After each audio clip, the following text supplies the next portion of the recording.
Thank you so much, everyone, for joining today to the first Avoiding Food Waste webinar of the year.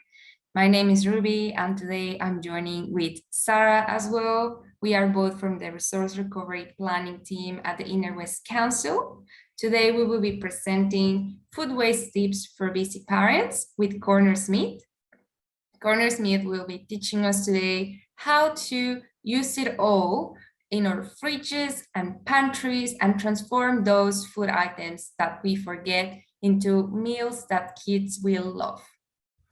I would like to start today by acknowledging the traditional custodians of the land on which we broadcast today, the Gadigal and Wongos people of the Eora Nation, and pay my respects to elders past, present, and emerging, as well as all elders on the lands on which this broadcast is being watched. This is and will always be Aboriginal land. Some housekeeping tips for the meeting today. We are joining with Zoom and we are recording this meeting. The meeting tools are located at the bottom of your screen. And if you're joining through the phone, you will have to click on the 3 dot points to be able to see all the other options for the meeting, including the chat. Your video and microphone are deactivated, but you can still interact with us with reactions and the chat. If you would like us to activate the live captions, please let us know now. And let us know where you're joining from. Just type on the chat which suburb you are from.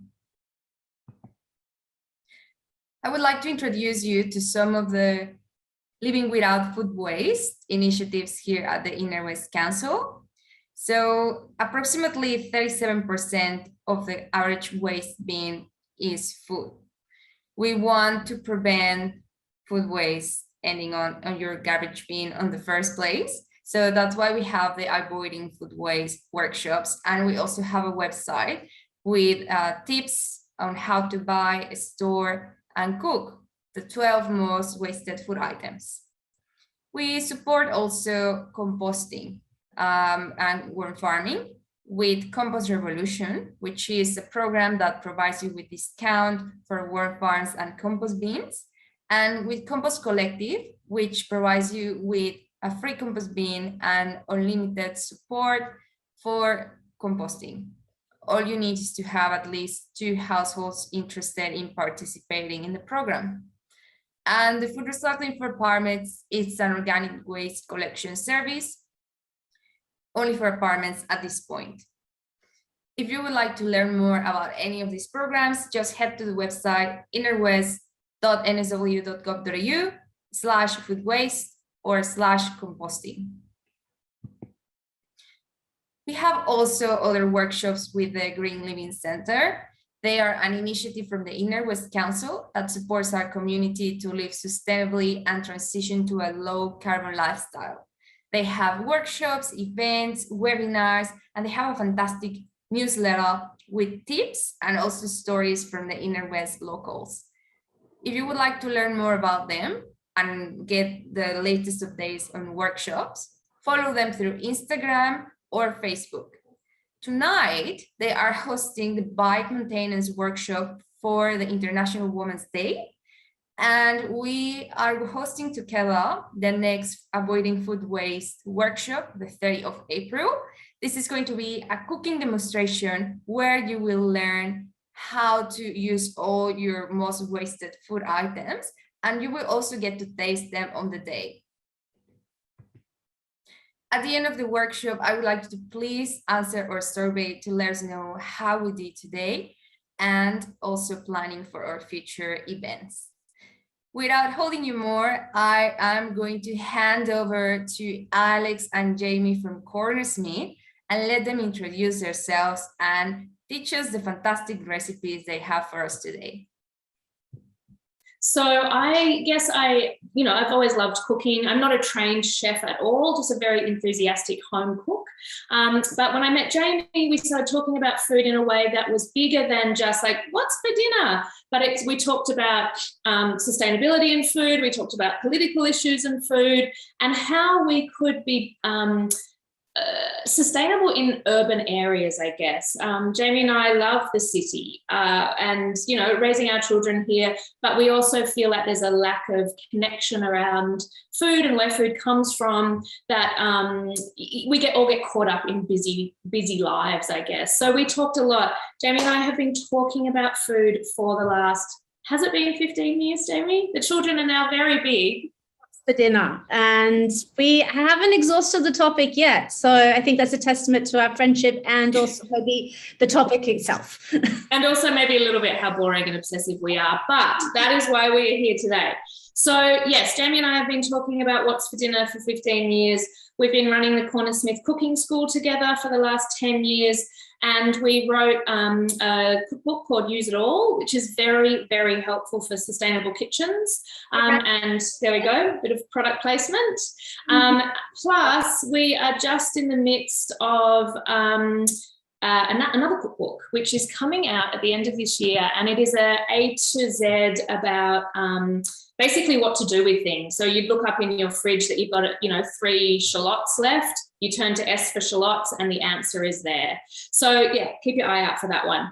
I guess the issues that we really feel like are big right now are food waste. And we've been doing this for a long time, but more and more so this is becoming a really pressing issue. What's difficult about it is that we are all really busy, and it's habits that actually create a lot of food waste. So what we're here today to do, and what our cooking school is about and our cookbook is about, is to help you change those habits. Changing habits and reducing food waste is not about doing it perfectly. It's not about just like 3 people in the inner west being completely zero waste. It's about all of us doing a little bit. So we hope to make our tips and tricks really easy and manageable. Like Jamie and I both have 2 kids. We both work full time. We both cook a lot. But it's all about cutting corners to make the easiest thing that we can. We're not a slave to, making our own nut milks and kombuchas and everything from scratch like we used to, but we're really focused on making sure that not much ends up in the bin at the end of each week. Because don't you think also we really want to make sure people don't feel guilty about it, that it's not burdening with another thing to do with trying to save the planet amongst everything else that people do in their day, that it is, we can be incorporated into daily life without a sense of guilt and burden. And without too much stress. And look, sometimes there's going to be takeaway pizzas and sometimes half a cabbage is going to end up in the bin. Like, that is the reality of things. But once you start cooking in the way that we cook and understanding food and understanding ingredients, just naturally less goes into the bin. Number one, things have to be delicious, which is our number one rule. And then we work down from that to make sure that every single thing gets used up. This seminar today is based around what kids want to eat. And look, we now have teenagers. So we have gone through the whole gamut. Jamie's son just finished school. We've gone through the whole gamut of feeding children from very small to very big. So please fire away lots of questions. I think that what we wanted to focus on today is using bits and pieces up that are in the pantry, that are in the fridge, that are in the fruit bowl, but at the same time, to really make it clear that it's important to cook things that your kids are going to eat. I spent years, and I know Jamie did as well, kind of making lunch boxes and snacks that made me feel good. So the children would go off to school with, zucchini and pepita, spelt, whatever. And, they would always come back uneaten. So over time, I've adapted to make sure I'm not creating food waste by cooking in the way that I would like them to eat. So now there is a different angle, which is what we want to go through as well. So can we start with your pantry slice, because I think that is definitely one of the most genius things over the years that you have come up with to avoid waste, and also because I know your kids are really big cereal eaters. So it's disgusting. I hate it. My son especially just loves cereal. And it's about the fact that that's a reality of it. They want cereal. You want them to have breakfast, meet them halfway. Yeah. So I have created a muesli bar, which I feel like, I'm just going to also put out there that I do buy muesli bars when I'm very tired and the week is not good. But this muesli bar recipe is actually quicker than going to the shops in some ways. And I love any adaptable recipe that cleans out the fridge or the pantry at the same time. So this one, all our recipes are adaptable for you to use up not only what your kids eat, but what is in the pantry and what needs using as well. And there is nothing more satisfying than emptying a jar or a packet when you've only got a little tiny bit left. The premise around this is that you need 3 cups of something dry. I'm not going to recommend you do 3 cups of just Wheat Bix because I think that's going to be disgusting and no one's going to eat it. But a good combination of stuff will create texture and, not taste too far off an Uncle Toby's muesli bar. Might be a stretch. So I always start with oats, and I would just like to do a shout out to bulk shopping in the Inner West as well. There's a great place in Marrick called Village Whole Foods where you can buy everything in bulk. I do also buy things at the supermarket as well, but some kind of balance there I think is good in terms of plastic at home. So I'm going to do a cup of oats and then you choose your other grain. So like Jamie said, cereal is in my house all the time. My son asks for cereal for his birthday. So this year he got some Lucky Charms all wrapped up. I'd never heard of them. They're disgusting. But often we have, yeah, exactly. But for this, I won't bring out the Lucky Charms. I've got some gluten-free Wheat Bix that I bought when someone thought they might be gluten-free for a minute and they're not. So I'm going to do a cup of those. Now, I have made this with puffed rice. I've made it with cornflakes. I think once I did it, because I've got this other horrible cereal, which is Cheerios, I think. Chop those up or whiz them in the food processor. Honestly, anything. I loved those. You gave some to me. I loved those ones. The Cheerio muesli bar. I mean, obviously, I would love you to do this with brown spelt puffs, but what you've got is what I want you to use up because that's the stuff that's hanging around in the cupboard, and I need to get through these Wheat Bix because I refuse to throw them out, but no one's going to eat them. And so to be honest, I don't. Are you doing 2 cups of the Wheat Bix? No, I'm doing 1 cup of Wheat Bix and 1 cup of oats. But if you basically you need 3 cups all up, and I don't mind what that is. So, you can just use, like I did one last week that was just like a granola that we had. And there was just a little bit left that, I don't know, everyone was avoiding. So I used a bit of that as well. So then I'm not sure if you can see, but I've just got the oats and the Wheat Bix all mixed together. And the next thing, I'm just going to bring my chopping board a bit closer so you can see that. And then I like to do 1 cup of what I call all the shit from the pantry, or in nice company, pantry strays. So I am going to be so happy to use that up because that's really annoying. It's just like some flaked almonds, but it's not enough really to do anything with. So I'm going to make 1 cup of all the bits. So I've got some flaked almonds. For some reason, I bought 1 kilo of sesame seeds. What was I thinking? So we're slowly getting through them. So I'll do a bit of that. And slowly that is going down. And then something, so you can do seeds, you could do chopped nuts, you can do coconut, you could do desiccated coconut, you could do dried fruit. Yeah. If your kids really aren't into, like my daughter's 16 now, so she wants a bit of health food as well. But when they were smaller, it was like lots of sesame seeds and lots of chocolate buttons. And that was what the muesli bar was. So think about what they're going to eat as well. And don't be afraid of chocolate buttons. And then I'm going to do some pepita seed or sunflower seeds because I will be happy to get rid of that packet as well. So in that goes too. And if these were going to little people's school and there was no nuts, could that whole cup could just be dried fruits? Dried fruits, a mix of seeds, whatever you've got. It's really for all those bits and pieces and experiment. Like, if you've got a handful of Cocoa Pops, chuck them in there. Who's got leftover Cocoa Pops? No one. Okay, so that's my dry mix. 3 cups of all the bits from the pantry. Then I'm going to do the wet mix as well. Now, the wet mix is also use it up, use it all. So the satisfaction of like, if there's been a jar of something that's been hanging around for a really long time, the satisfaction of using that up, so it's not in the fridge anymore, but I also know I'm not going to get sick of it and throw it in the bin. This is a great place for that as well. So you need something with some fat in it. So I predominantly use tahini because I trained my children very early to like tahini, but they're particularly pleased when I make it with just crunchy peanut butter from the supermarket. But any nut butter would be fine as well. I have made it with a seed butter if you can't have any nuts, I think it was a pita seed butter, which is fine as well. So some fatty kind of element in there, which is going to bind it and give flavour as well. The other thing that you need in there is something sweet. Now, it's equal parts, so I've done half a cup of tahini and I've done half a cup of golden syrup because I had some to make Anzac biscuits. So I want to finish that jar up as well. Honey works really well. I've done it with agave. I've done it with brown sugar. I haven't done it with white sugar, but I don't see why it wouldn't work. So give that a go.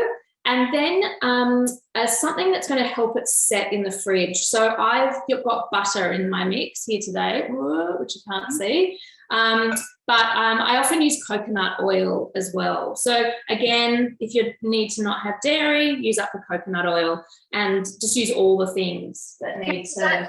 That point's really, that's important because you couldn't just use a liquid oil because it does need to kind of solidify again. Yes, solidify, which coconut oil and butter both do really well. So yeah, I would just, again, I use what I've got. I use what's in the fridge. So I'm going to let that soften and melt down.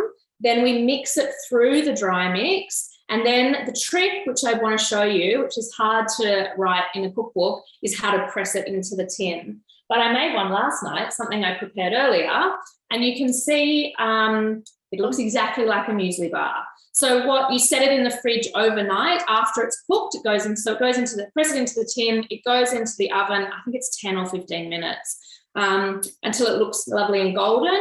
Once it's cool, you put it in the fridge overnight. So that's going to turn it into a bar. And then I just chop that up into, when they were little, I did tiny little squares and now I do big giant ones.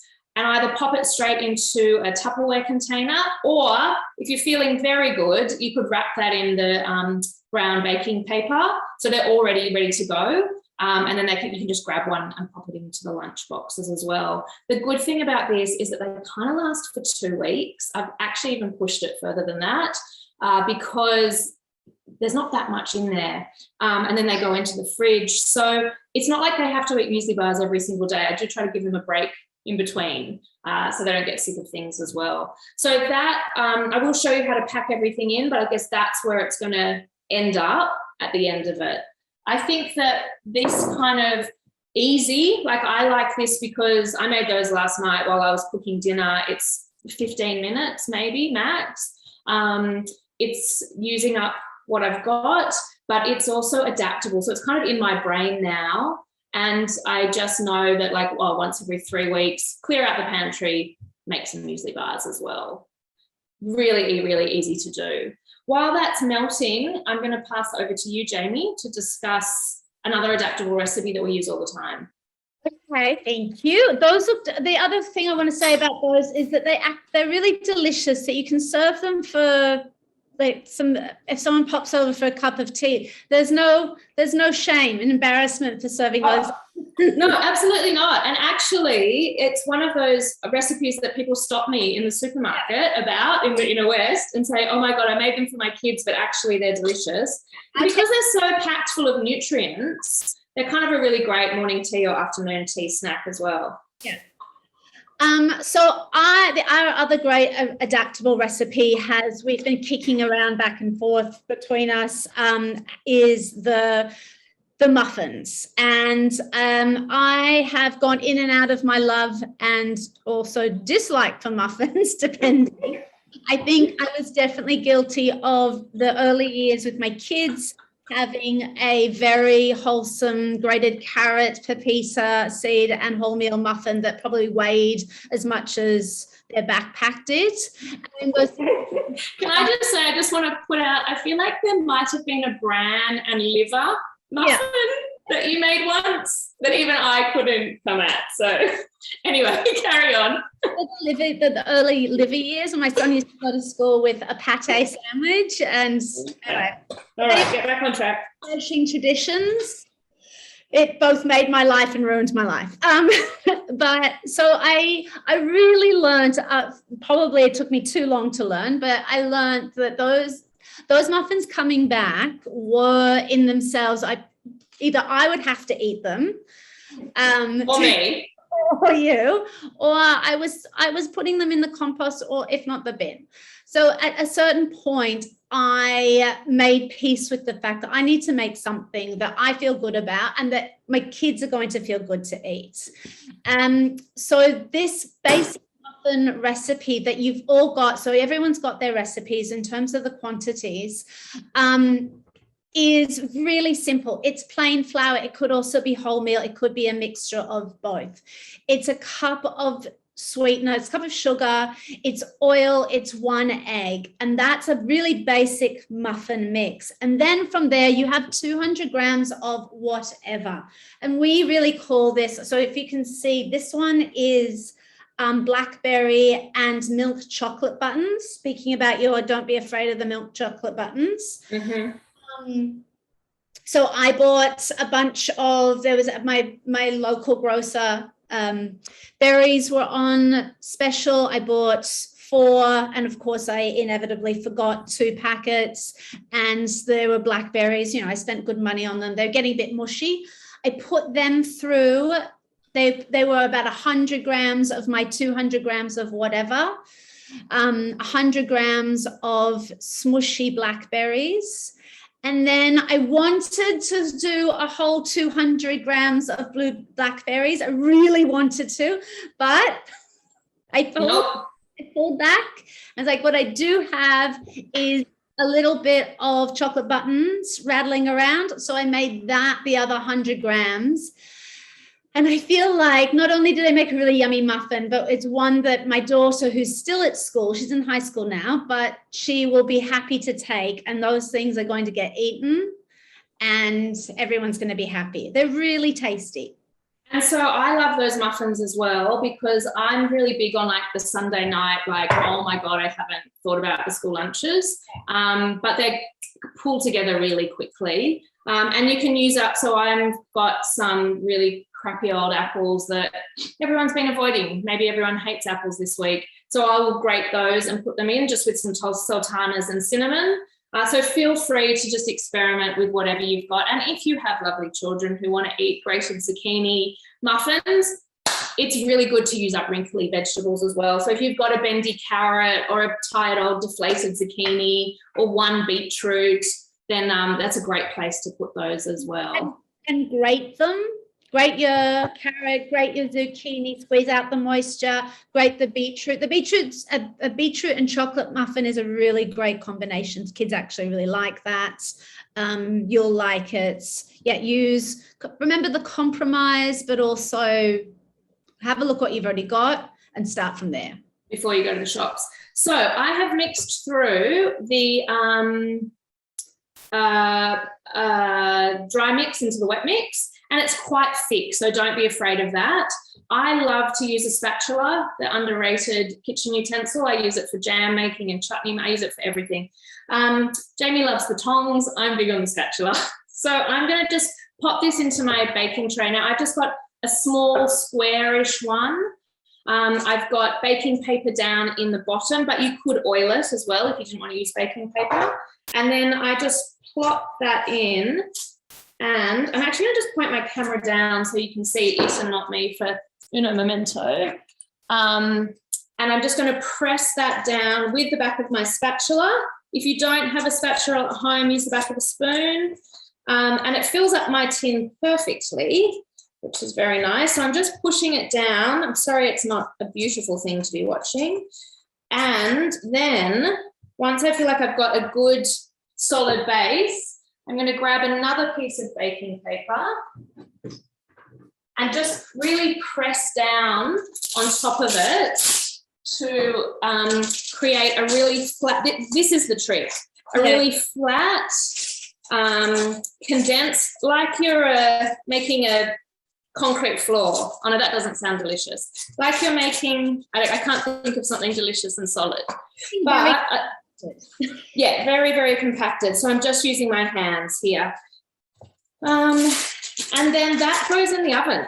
So I bake it on about 160, I think. I'm hoping that's what the recipe says, for about 10 to 15 minutes until it's just golden, not too brown, because it will set again in the fridge.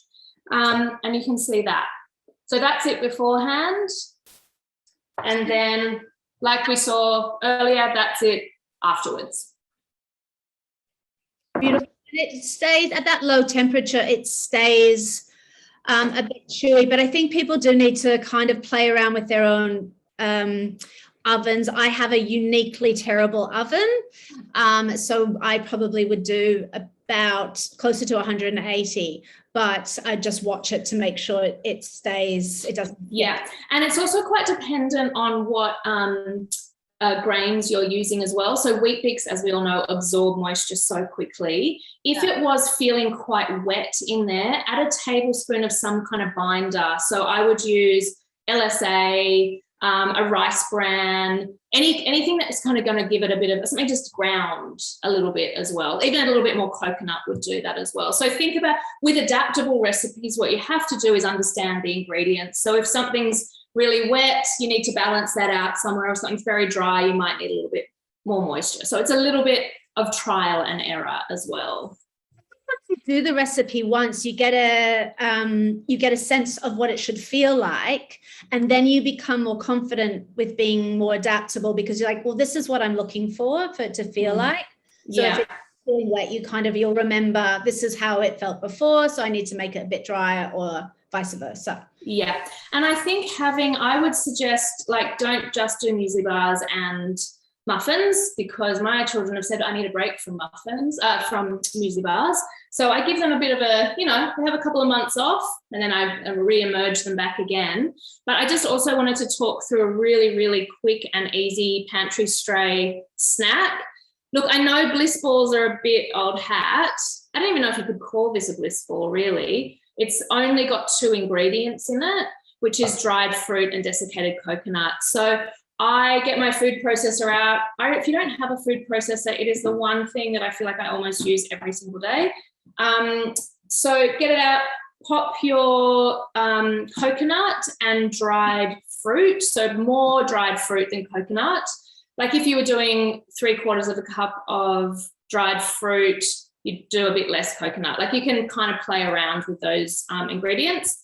And if you wanted to put a bit of spice in there, so I think these ones are date, sultana, coconut, and I put some cinnamon in there, but you could also put cocoa in there if that's what you had. Pop it in the food processor and whiz it up.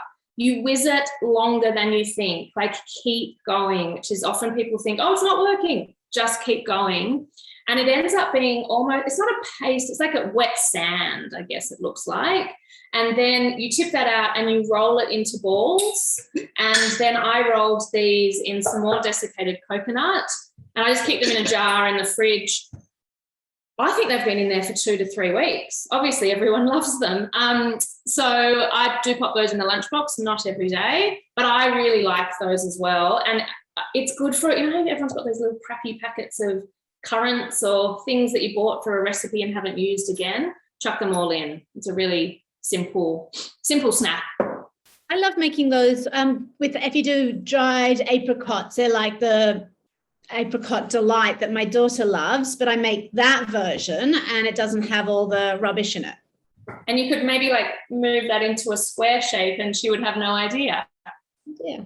Well, she would, but anyway, we'll see. So muesli bars, get them into your repertoire. Super easy. They use up not only everything that's in the pantry, but those last bits. If you want to empty the golden syrup jar or the tahini jar, those kind of things are a great way to use up as well. I did want to move on to a couple of savoury options. If you don't have our book, Use It All, there's a recipe in there which is about poaching a chicken. If you are a meat eater, I would really recommend doing that on a Sunday night, just poaching a chook. It's so easy to do. It not only uses up an entire chicken, but often we do a roast chicken and it's one meal. Whereas if you poach a chicken, what you're doing is you're having small amounts of chicken, and then shred it. Keep a container of shredded chicken in your fridge. For 3 to 4 days, you might use a handful of chicken in a sandwich. You might put some chicken through a fried rice. You might put some chicken, I don't know, Jamie, like tacos. First of all, I want to show the lovely poached chicken page that is followed by all the things you can do with it in Use It All. But last night I did exactly that, and I did tacos. So and then we had just a portion of it was made for the taco, and I still got so much left. And we do eat meat, but it is really important that we don't eat meat every single day for sustainability reasons. So learning how to make one piece of meat or one chicken, in this case, stretch over multiple meals is actually a really, really great tip. Plus, all those meals use up bits and pieces that are in the fridge as well. So when you're poaching a chicken, you can put scraps in there. So you might put, I don't know, the last celery stick, a bendy carrot, and some parsley stems. So not only are you creating kind of a meal plan, a very loose meal plan for the week ahead, you're also using up all the bits and pieces from last week that are in the fridge too. I think it segues into your recipe as this kind of, there you go. The idea we're trying to get across is it's about whole ingredients. Like a big giant celery. So look, Jamie and I are very adverse to plastic wrapped portions that you get at the supermarkets for so many reasons. I mean, firstly, we need to be reducing the amount of plastics that we eat, but also you're paying a lot of money for something that you don't need to. So it's cooking like this is also not only good for the environment, it's also really good for your back pocket as well. Like it's cheaper, heaps cheaper. So I now will never ever buy half a bunch of celery wrapped in plastic. I buy this whole thing, but it is a bit alarming, especially if, you know, like it's celery. There's not heaps you can do with celery, but I want, as a concept, and this is how I want you to think about every ingredient in your kitchen, is how do I use the entire thing up? And a celery is a really excellent example of that. And the first thing to do is to realize that it's actually 3 different parts. So I'm going to cut off the base, which no one's going to eat, but that is excellent for stocks. You could cut that up if you're into portions, if it was too big for one stock. You can freeze it in a container. I just actually keep a plastic container in my fridge, something like this, with all my scrappy bits. And at the end of the week, I make a vegetable stock or a chicken stock with all of the scrappy bits. Keep a lid on it, put a tiny bit of water in the bottom, and it will keep everything fresh and light. And I might put that carrot that never got eaten, half a tomato, you know, all the bits that could go into a stock go into that. So that's your base.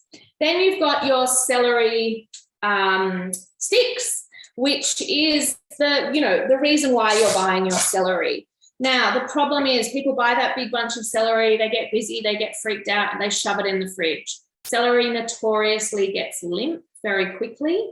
So it's a really good idea with any ingredient that you bring into your house that you take a moment, you connect with that vegetable like a little hippie, and figure out how to store it, figure out what it needs basically to stay fresh for as long as it can. Celery, I'm going to teach you how to make it last for, what do you reckon, Jamie, a month? 3 weeks. 3 weeks. 3 weeks easy. 3 weeks.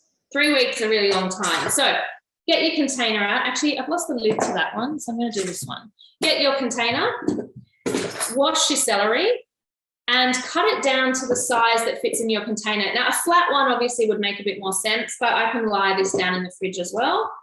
It all goes in. Oh, I've done a bad job with my cutting this time. I'll just cut a couple of ends off and they can go in the stock pot. So I'm going to actually recommend a long container, but anyway, that goes in. Work as well. That does work. Sure, on screen doing a weird job. In the bottom of my container, I'm going to put an inch or two of water just from the tap. Hold the phone. Just going to do that. And that is going to keep it fresher? Yeah, so celery needs moisture. Not all vegetables need moisture, but celery really does. So it keeps it really, really crunchy. It keeps it bright and it keeps it fresh. This goes in my fridge, either lying down or if you've got room, stand it up. You would need to change the water. Look, ideally you do it every 3 days. I'm not going to remember to look after my celery like that. I've got too many other things to look after. But I would probably change it once a week.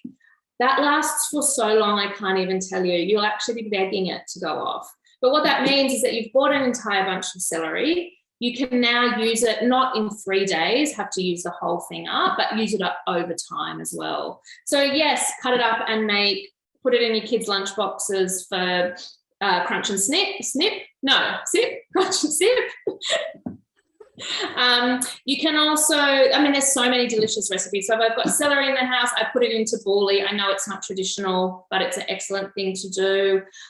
Braised celery, please learn how to cook celery. Celery is beautiful. So delicious, really, really lovely and very easy to do. And also when you get down to the end and you've only got one stick left, make a really quick pickle, a quick pickled celery. It's really delicious. Just thinly slice it up. You'll find in the cookbooks a million pickling recipes, but it's like 15-minute pickle. It's not a difficult thing to do. And toss that through a salad, which is really great as well. So that is my storage tip. Please learn how to store all your fruits and vegetables properly. What are you going to do with those leaves? Oh, well, I thought you'd never ask, Jamie. So I don't want you to ever throw away the tops of vegetables ever again. The only thing you're allowed to throw away is rhubarb leaves. They are poisonous. Everything else is up for grabs. Carrot tops, beetroot tops, turnip tops. Turnip tops are delicious. They're like peppery and like rocket, like a super-powered rocket. So all kohlrabi tops, all the tops of things. Cauliflower leaves, who knew? They're all edible. Please do not throw them in the bin. So for celery leaves, next time you buy some celery, have a taste of it. It's salty and it's fresh and it's crunchy. So it's, for me, anything that has flavour in it, I want to use somehow. If I have a bunch of celery in the house, I do not buy herbs that week. These are my herbs. Yeah. So I chop them up and I put them through salads. If you're garnishing a soup, if you're making tabbouleh, all of those kind of things is where you use these instead of buying more ingredients. I think part of the problem is that we not only don't know how to use things, we buy too many things. So you go to the supermarket, you're like, oh, yep, coriander, don't know what I'm having, mint. Yep, yeah. Celery, and then there's too many greens in the house. So one at a time really reduces food waste. Sorry, Jamie. Oh, just being thoughtful like that. Just don't impulse buy and just think about, I'm just using something or seeing it all the way through. Yeah, committing to it. Exactly, just like your children, all 25 years. So first trick is that if you're not going to deal with them straight away, storing greens, especially sturdy greens, is very, very easy. I want you to get I've just got a damp tea towel, but you could also use a damp chucks. And I want you to very firmly, don't be afraid, wrap it up like you're swaddling a baby. But if you're doing it with a baby, keep its head out. But yes, or a kebab, something like that. So you're going to wrap it up into a nice little bundle. And then that goes into, if you had an old plastic bag, that would be awesome. I've just got this net bag, so I'm going to pop it in there. You could also pop it into another Tupperware container. That is going to keep that fresh, oh God, for what, a week more? For celery leaves, probably, 10 days. Wrap your parsley like this. Wrap your mint, don't wrap your mint. No. Wrap your dill, wrap your kale, wrap your silver beet, all of those things. This makes them last really, really well. We have to tell them how to do the mint and the basil because we've just So mint and basil, you do have to keep, they don't like the cold. They're very sensitive little creatures. So pop those on your bench top in a little bit of water, almost like a little bouquet, and use those up first. So just commit to basil and mint being used before the dill and the celery leaves. So for the celery leaves, I'm a big fan of green sauces. It is not traditional pesto. If this is, do not expect a traditional Italian recipe to come out of this. I am going to just create what I just call a green sauce, and you can use this for any green vegetables. So that could be, I've done it with kale. You could do it with carrot tops. Don't do it with beetroot leaves. It ends up being a bit like a sludge. But any of the old tired, parsley that you've got in the fridge as well, it all goes in. Now, probably 1 to 2 cups would be the best amount to do, but obviously scale up or scale down depending on what you've got. So because it's not a traditional pesto, you use whatever nuts or seeds that are around. What are you going to use with the celery? So I've got 2 options. I love this one with peanut, or if I'm feeling a bit fancy, macadamia nut, just to match with the crunchy freshness. But almonds would be really good, and I've got some almonds in my jar here. But what I think I'm going to do today is actually, sorry about that sunlight streaming in, is the sunflower kernels, because that makes it nut free as well. So I'm really happy for you to cook with your feelings and just like chuck in what you want to do. But I think the recipe says 1/4 to 1/3 of a cup. So I do equal parts Parmesan cheese and seeds. So 1/4 and 1/4, or 1/3 and 1/3. Having said that, I don't always do Parmesan cheese because I don't always have it. Yeah. So if I don't do that, I amp up the garlic and I amp up the salt, and it still creates a really delicious green sauce too. So I didn't bring out my measuring spoon, so I am going to just cook with my feelings, and I'm going to call that 2 handfuls, 1/4 of a cup. I'm going to chuck in 1 garlic clove. I can always taste it again and see if we need more. I'm going to do, I would say you probably need about 1/2 teaspoon of salt in here, depending on how salty you like things. So the tip with salting things is that it's not, when a recipe says a pinch, it's not 2 fingers, it's more like 4 fingers. It's a chef's pinch, I guess. And then if you're doing Parmesan cheese, you pop the Parmesan cheese in there as well. Now, my tip with green sauces is that I blend them before I introduce the oil. What that does is you get the consistency and the flavour right before you emulsify it. So I will blitz all of this up. I will taste it, make sure I've got the balance right, and then I will introduce the oil. I'm just going to quickly give this a blitz because it's a little bit boring to watch me blitz something.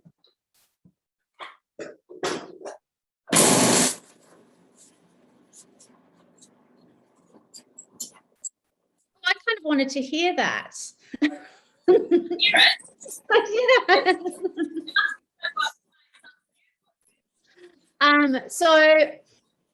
Yeah. Once that's all blitzed up, I am going to ask Alex what kind of oil she's going to use for the pesto. Sure. So my trick with oils across the board with whatever you're cooking is to have a combination of oils. So sometimes I love robust extra virgin olive oil, but it's often too strong for a lot of flavors. And it would completely drown out the flavor of the celery. So here I will use a more neutral oil. I will do grapeseed oil. I would be happy for you to use whatever good quality, like a sunflower oil or a good quality vegetable oil. Just make sure it's not genetically modified. But grapeseed oil is my go-to. With rice bran oil is great, but that's only for frying. Don't use it raw. Having said that, if I was doing parsley or basil or a combination of that, I would want some olive oil. So that's when I mix my oils together. So I would do half grapeseed, half olive oil. I actually keep a bottle of that on my kitchen bench, which I mix myself and use all the time. It's also a really great tip for salad dressings as well, because it doesn't overpower. You stop overpowering things, and it's cheap too. So I'm going to just whiz that up a little bit longer, and I'm going to pour in 100 to 150 mils of oil and let that emulsify.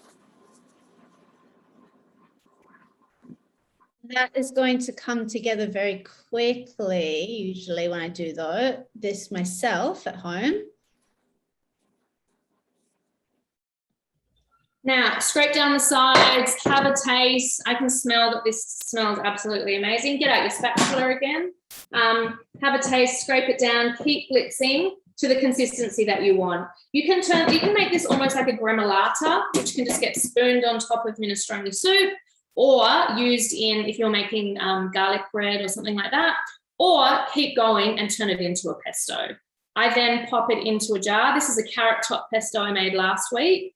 I pop it into a jar, cover it with oil. The oil on top is sealing it, and it's stopping any bacteria from growing. So knowing how to use ingredients like oil and vinegar and salt are actually a really great way to reduce food waste as well. Top it up with oil, just keep topping it up as it needs it. Now, I don't think my kids, when they were little, are going to take that off to school, but I would put that on a chicken sandwich for them and they would be none the wiser. I don't recommend the celery one on pasta necessarily, but I would definitely do a basil or a parsley one on pasta as well. So find spots for it. This would be excellent on a potato salad. You could use it on a cheese toasty. It would be yummy as well. So just find places that make sense to the leaf that you've used too. So, what I would find is that if my kids wouldn't eat that just straight up because it's an intense flavor, I mix it through a little bit of yogurt, and then it can be kind of used as a dip with their celery sticks. Like that. That's a good tip. The other thing that I've done before is just done it through mayonnaise, and we have it on burgers as well. And if you wanted to do anything through sour cream and serve it with tacos and mincemeat, delicious, absolutely delicious.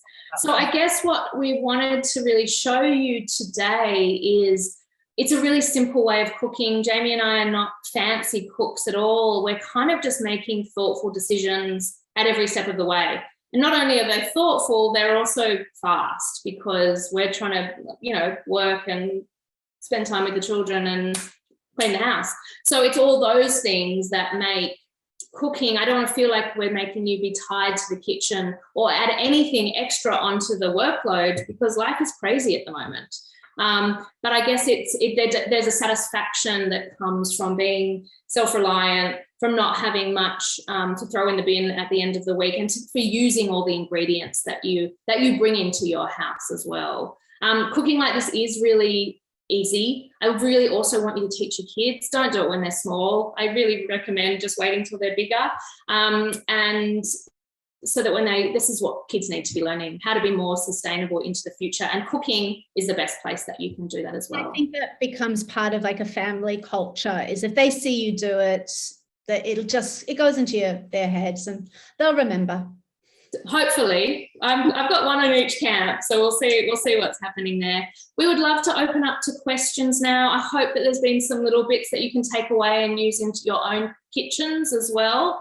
And do keep your eye out for our new cookbook, or use it all as packed full of food reducing recipes as well. Ruby, are you going to do the questions? Yes, I will. Thank you. Thank you very much, Alex and Jamie. That was wonderful. We have some questions about the muffins. They are asking, how much butter or coconut oil do you add? So it was in the muffin. The muffin, what didn't have, it was just, I use sunflower oil. The pantry strays use butter and coconut oil. So for the muffin, it was 150 mils of oil, if that's what we're referring to. And for the muesli bar, I do a half a cup of tahini, half a cup of something sweet, and I do a third of a cup of butter or coconut oil. amp that up or drop that down depending on how dry your mix is as well. But yes, a half, a third. But all that information is on your recipes. Yeah. Yeah. And would you suggest any gluten-free option for the muffins? Look, I'm not a gluten-free cook. I wouldn't use, so I wouldn't be able to advise a combination, but I do find that just the White Wings gluten-free flour that's available in the orange packets can be swapped out. It reacts in a similar way. I think if you need, like Jamie and I are not deep bakers. We bake out of necessity. So yeah, I would get advice from a proper gluten-free baker. But that does work. That's a pre-mixed gluten-free flour will work. Perfect. For everyone who's watching and are wondering where are the recipes, we will be sending them after the meeting, probably tonight through an email. So just bear with us. We will send them soon. Someone said chickpea flour or coconut flour for the muffins. Yeah, I mean, yes, I guess it's just the thing with gluten-free baking is that you can't always swap things out. So when you get your recipe, you can't assume that just coconut flour can be swapped out in the same way as a plain wheat flour. So do a bit of research or use something that can be used in the same ratio. Yeah. Somebody here is asking me, what can you use old bananas for? What can you do with old bananas? The old banana. It has, what can't you do? Everything. So we just finished writing our new book, and the banana section is very lengthy. So banana jam is my all-time favorite. So easy to do. And those bananas can be really black. I'm really sick of banana bread. Like I never want to make that again. So I've got a banana ketchup recipe, which is great as well. Banana whip. So if you freeze your bananas, please peel them before you freeze them. And then you whiz that up in the food processor. It doesn't actually need anything in there, but if you wanted to put a little bit of sugar, a little bit of coconut milk or cream, it ends up being ice cream. Like little children don't know any different. It's really delicious. Mm-hmm. That's a good one. And I have a question. How do you get involved your own children in food waste avoidance? Do you normally invite them to come to cook with you, or you like set up a challenge with them, or how does Look, it work? Yeah. My advice, and I'm hoping this is going to work because they haven't left home yet, is they've always watched me cook. They've always been around. When they were really young, I really beat myself up about thinking that they should be able to cook and be with me all the time and be involved. And it was really stressful. I don't actually think that wasn't really particularly pleasant for either of us. So there's a lot of cooking that goes on in our house. There's a lot of talking about food as well. And I spend a lot of time picking things out of the bin and going, this apple is perfectly fine. There's nothing wrong with it. They don't love it, but I'm hoping that information absorbs into their brains.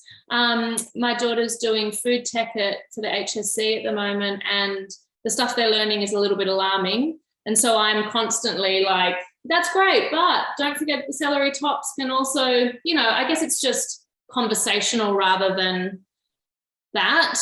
I think that it's about getting them to be in touch with, when you say cook with your feelings, becoming, engaging their own senses. So when my son goes to the milk carton and goes, oh, it's 3 days past the milk date. I'm like, wait a second, open that up, stick your nose in there. What does it smell like? He's like, oh, it smells fine. Right. So that's why you do that. And I think conversations about food in general, just, if kids are comfortable in the kitchen or they see you being comfortable in the kitchen, I think that's what actually is going to change rather than a food waste challenge. I mean, look, it depends on your kids as well. I think our children are reacting against us, so we might not have the best answers for you. Yeah.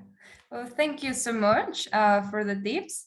I think there are no other questions so far. I actually forgot to ask the recipes that we made today, can we freeze them and use them later? Like defreeze them? The muesli bars, absolutely. Yep. The muffins, I don't see why you couldn't. I can't. Yeah. I would just, there's only 10 or something in the recipe, so they last well, especially in the fridge. You could definitely try. If you're going to defrost them, I'd probably toast it before I served it. The celery pesto, you could definitely freeze in ice cube containers, and then pop it into a bigger container once they're frozen. But I would use that in cooked recipes. So if you were going to add that to saute a piece of fish in it or something like that. Okay, that sounds perfect. Well, thank you so much. I don't see any other questions so far, but thanks so much for the recipes and for the tips today. For everyone who attended today, please help us completing the survey. Sarah just sent it through the chat. And yeah, I think we have no more questions. And we thank you so much, Jamie and Alex, for your time, and everyone else for coming today to this Avoiding Food Waste webinar. Thank you so much for having us. I really hope you got something out of it and can move forward in your Waste Warrior journey. And follow us on Instagram. We do Waste Hack Wednesdays. So there's always tips coming out of Cornersmith. Thanks, guys. Bye. Bye-bye.